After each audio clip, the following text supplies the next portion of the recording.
Grande nouvelle, le Père Noël existe vraiment et il ressemble à ça. Je sais, ce n'est pas exactement l'image que nous nous faisions du joyeux vieillard, mais une tombe récemment découverte pourrait être la preuve que nous attendions pour établir que Saint Nicolas a bel et bien existé, et qu'il était turc. Il s'avère qu'il n'était pas originaire du pôle Nord, il s'agissait d'un évêque au grand cœur du IVe siècle, célèbre pour les cadeaux qu'il offrait à tout le monde. La légende raconte qu'il serait né riche dans l'ancienne ville de Patara, dans l'actuelle Turquie, et qu'il aurait sillonné les campagnes pour venir en aide aux pauvres et aux malades. Pendant des siècles, cependant, les gens ignoraient s'il avait réellement existé. Certaines sources historiques affirment qu'il a été enterré à Mir, qui s'appelle aujourd'hui Demre, en Turquie. Depuis les années 80, des archéologues creusent autour de cette région pour tenter de trouver des preuves. Aujourd'hui, leur miracle de Noël s'est enfin réalisé. Après avoir creusé à 183 cm de profondeur dans une annexe de l'église Saint-Nicolas, ils ont mis au jour une mystérieuse tombe en calcaire d'environ 2 mètres de long.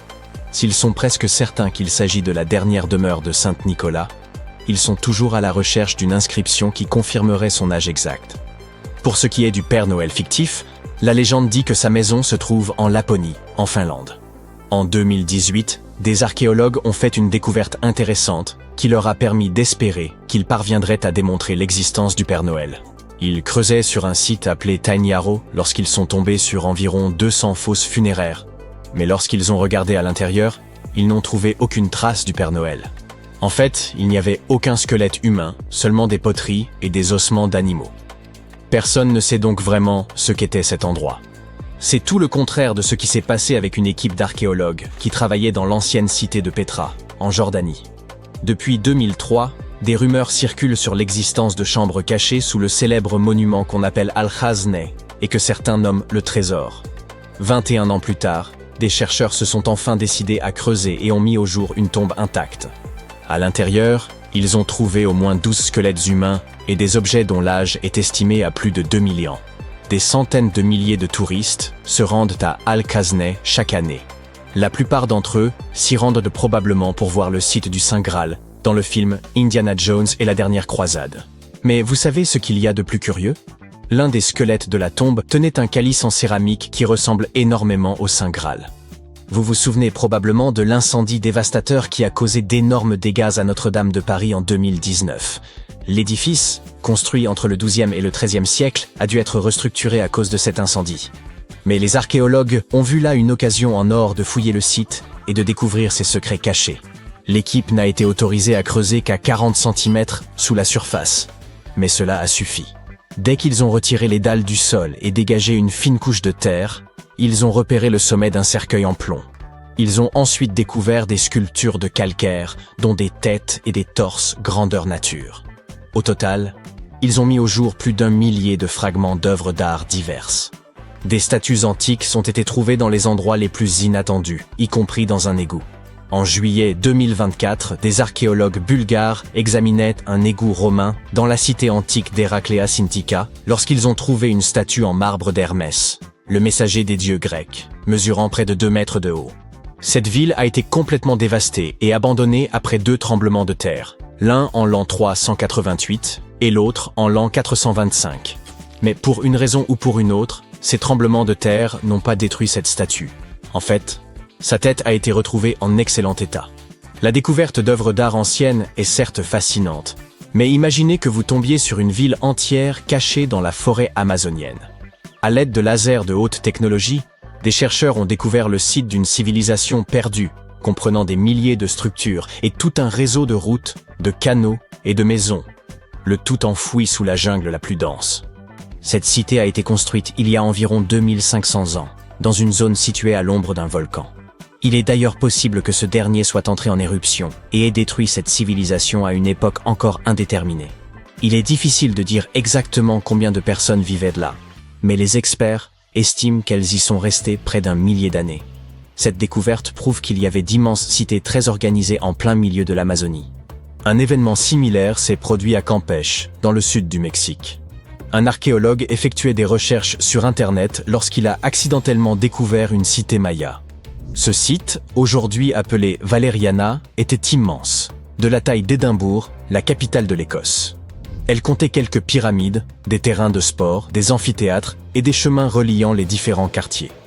Grâce aux images satellites, les archéologues ont mis au jour toute une civilisation inconnue de l'âge du bronze. C'est en consultant des images aériennes qu'ils ont découvert une centaine d'établissements préhistoriques dans la plaine pannonienne, une région qui comprend une partie de l'actuelle Serbie et de la Hongrie.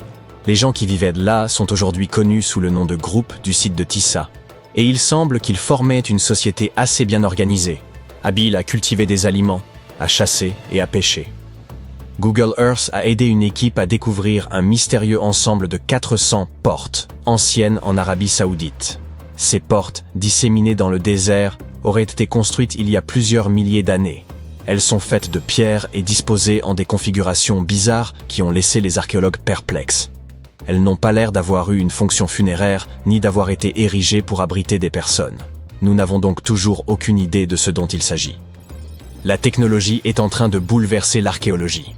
Grâce à l'intelligence artificielle et à un concours doté d'un prix d'1 million de dollars, nous avons enfin pu déchiffrer une partie d'un manuscrit ancien, illisible et très endommagé. Les rouleaux d'Herculanum ont été découverts par des ouvriers qui fouillaient la ville antique d'Herculanum, près de Pompéi, en 1752. Mais leur état était tel que, pendant des années, on les a considérés comme indéchiffrables. Heureusement, l'intelligence artificielle a contribué à dévoiler leurs secrets. Sur la base des études réalisées jusqu'à présent, les experts pensent donc que l'un de ces rouleaux a été écrit par un philosophe qui privilégiait les plaisirs, comme la musique et la gastronomie, par rapport à tout le reste. Stonehenge, en Angleterre, est sans aucun doute l'un des lieux les plus mystérieux de la planète. Certaines théories suggèrent même qu'il a été construit par des extraterrestres. Après plus d'un siècle de recherche, les archéologues n'ont toujours pas compris comment il a été conçu. Vous voyez ce grand autel au milieu ? Il s'avère qu'il vient tout droit d'Écosse. C'est assez incroyable, étant donné que ce bloc de grès massif pèse plus de 6 tonnes et que les personnes qui ont construit Stonehenge il y a plus de 4000 ans ne disposaient ni de roues ni d'outils modernes. Les océans regorgent également d'objets étonnants. En 2013, une mystérieuse épave a été découverte à environ 6 mètres sous l'eau au large des côtes du Kenya. À l'époque, personne ne savait d'où elle venait. Mais aujourd'hui, les chercheurs sont presque sûrs qu'il pourrait s'agir d'un navire de la flotte de Vasco de Gama. Vous savez, le célèbre navigateur portugais, surtout connu pour avoir été le premier à naviguer de l'Europe à l'Inde en contournant le cap de Bonne-Espérance, en Afrique. Si cela se confirme, cette épave pourrait être l'une des plus anciennes épaves européennes retrouvées dans l'océan Indien. Les trésors anciens peuvent prendre de nombreuses formes, y compris celle d'une bouteille. Récemment, des archéologues norvégiens ont découvert un message vieux de 150 ans dans une bouteille lors de l'excavation d'un tumulus viking. Cette bouteille contenait une lettre écrite par Anders Lorange, un archéologue ayant travaillé sur le site dans les années 1800, ainsi que sa carte de visite et quelques pièces de monnaie enveloppées dans du papier. La lettre contient quelques informations sur les fouilles, mais il semble que Lorange se soit trompé sur certains points, par exemple sur le nombre exact de boucliers vikings découverts. À la fin de la lettre, il a ajouté une note personnelle en caractères runiques. « Emma Gad, ma petite amie ». Cette lettre nous a donc permis de mieux comprendre l'histoire avec un grand H, mais aussi d'en savoir plus sur la vie amoureuse de l'archéologue. Imagine que tu laisses des biscuits et du lait pour le Père Noël. Et il se présente effectivement, mais avec un compagnon à fourrure, et ce n'est pas un renne. Selon le folklore, Krampus est une grande créature effrayante pourvue de cornes et de sabots. Il est là pour s'occuper des enfants qui ont été méchants. Le nom de Krampus pourrait provenir du mot Kramp, qui signifie pourri, ou Kramp, qui signifie griffe. Personne ne sait vraiment d'où vient Krampus, mais on pense que ce mythe existait avant que les gens ne commencent à fêter Noël. On dit que la tradition de Krampus remonte au 6e ou au 7e siècle, ce qui est très ancien. Mais il n'existe aucun écrit sur Krampus avant le 16e siècle, donc son histoire demeure un mystère. Il existe également une théorie selon laquelle Krampus serait le fils du maître du monde souterrain. Krampus est tout le contraire du Père Noël. Cette créature mythique effrayante est souvent décrite comme étant mi-chèvre, mi-démon. Il a de la fourrure partout et des dents pointues. Il porte des chaînes qui symboliseraient le fait que les gens essayaient autrefois de contrôler les mauvais esprits. Il aime secouer ses chaînes pour créer un effet dramatique. Parfois, ces chaînes sont munies de cloches de différentes tailles. Il apporte aussi des branches de bouleau qu'il utilise pour punir les enfants méchants. Certains pensent que ces branches de bouleau avaient une signification particulière dans les anciens rituels païens. Dans certaines versions, les branches de bouleau sont remplacées par un fouet. On dit que Krampus est parfois vu avec un sac ou un panier sur son dos. Et ce n'est pas pour transporter des jouets ou des cadeaux. C'est pour emmener les enfants méchants. Certains disent mais qu'il les emporte pour les punir davantage, ou même pour les emmener en enfer. Krampus porte différents noms selon les régions, comme Black Peter et Clobouf, pour n'en citer que quelques-uns. Dans certaines régions d'Europe, les gens célèbrent la Saint-Nicolas le 6 décembre. La nuit qui précède la Saint-Nicolas est ce qu'on appelle la nuit du Krampus. Pendant cette période, Krampus exécute ses tours effrayants pour faire peur aux enfants méchants. Parfois il est avec Saint-Nicolas, parfois il est seul. Saint-Nicolas ressemble à un évêque vêtu d'habits de luxe et muni d'un bâton d'or. Il s'occupe des enfants sages. Krampus, lui, s'occupe des méchants. Saint-Nicolas distribue des cadeaux, tandis que Krampus distribue du charbon et des branches de bouleau. La tradition veut que l'on offre à Krampus une boisson forte spécialement préparée. En 1923, la tradition du Krampus a été interdite par le gouvernement autrichien de l'époque. Dans les années 50, le gouvernement a même distribué des brochures avec des titres comme Krampus est un homme mauvais. Mais à la fin du XXe siècle, les gens ont recommencé à s'intéresser à Krampus. Ils voulaient relancer la tradition. Et c'est ce qu'ils ont fait. Elle est toujours bien vivante aujourd'hui. En Bavière, les gens fabriquent même leurs propres masques en bois pour entretenir l'esprit de Krampus.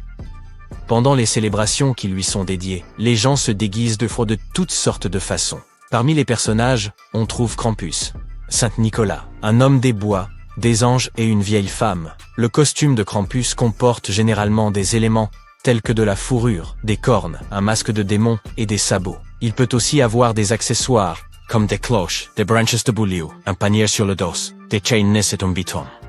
Les costumes traditionnels de Krampus étaient fabriqués dans des matériaux peu respectueux des animaux. Mais de nos jours, ils sont souvent fabriqués avec de la fausse fourrure et du latex. Chaque année, à l'approche de Noël, il y a une tradition assez unique dans les villages alpins d'Autriche.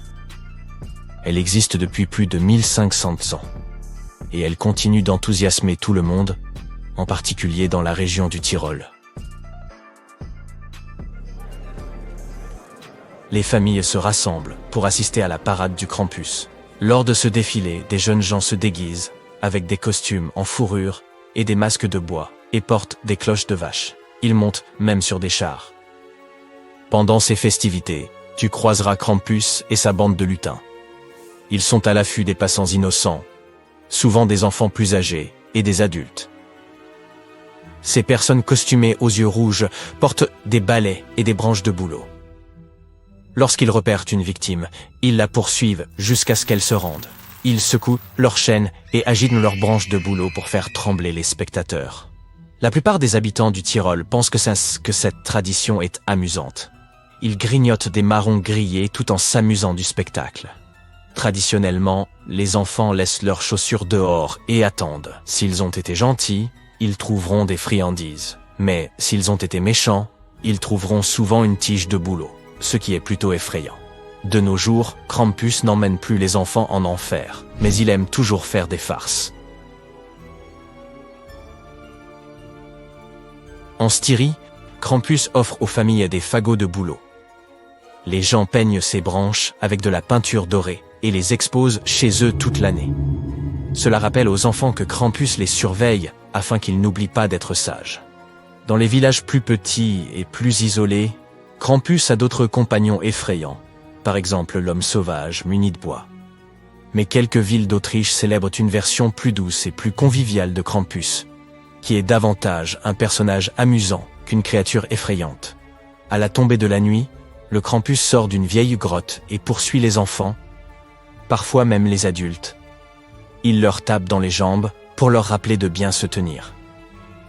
Pour calmer Krampus, les enfants et les jeunes doivent réciter une prière. Il existe des personnages similaires dans les régions voisines. Dans de nombreuses villes de Croatie, Krampus est représenté comme un démon portant un sac en tissu autour de la taille, et des chaînes autour du cou, des chevilles et des poignets.